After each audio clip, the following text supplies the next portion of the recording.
hardware view, where you can actually see what those icons do for you. Okay.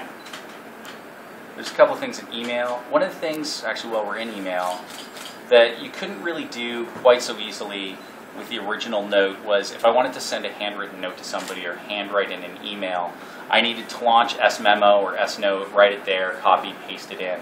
Now you can actually write directly in the body of an email. So if you want to add a signature at the bottom, or if you want to draw a happy face, or say, "Hi, Mom," you can do that right in the body of the email, and it shows up as an inline JPEG. So easy to do right from within the email client.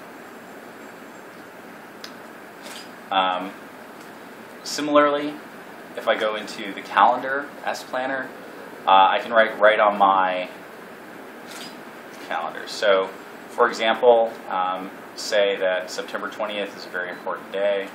Let's change this. I can highlight it. And now whenever I look at this month view of my calendar, that note is going to be there for me.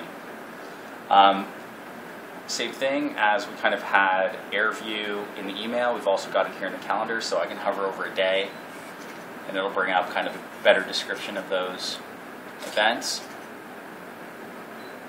What is the technology behind it?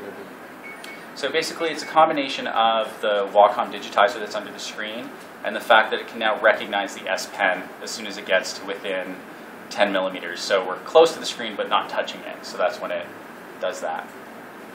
If you do this in comparison to the original note, that kind of hover distance is only about 4 or 5 millimeters, so it's pretty almost touching the line. Yeah. So you've got more room here to be able to do this. One of the other things that I kind of showed, or you may have seen it pop up very briefly, was kind of refined the gestures. So there's a bunch of different gestures to navigate the device previously. We've really simplified that to 2, back, and menu, and the way you access them is really easy. To go back, you just draw a back arrow, and to bring up a menu, you just do an up arrow. That brings it up for you. So really simplified that process.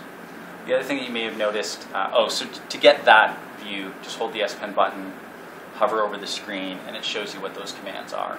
So you don't have to memorize them anymore. If you kind of forget, there they are. Quick command's kind of an interesting one. What this allows you to do is actually write a quick command that you may want to do. So here's some different examples, right? I could do this star and then write a website name, and it would launch a browser and go to that website. And do @ so if I wanted to send Terry an email, for example, I could write @Terry. It would launch the email browser and populate the to line with her. So some pretty cool stuff there. Same thing with this call. If I put the hash sign and then write somebody's name who's in the contacts, it'll call them in the phone app. So allowing you to kind of do different things with that handwriting. Again, just kind of in the same way that S Voice allows you to do device commands with your voice, this allows you to do them with gestures in the S Pen.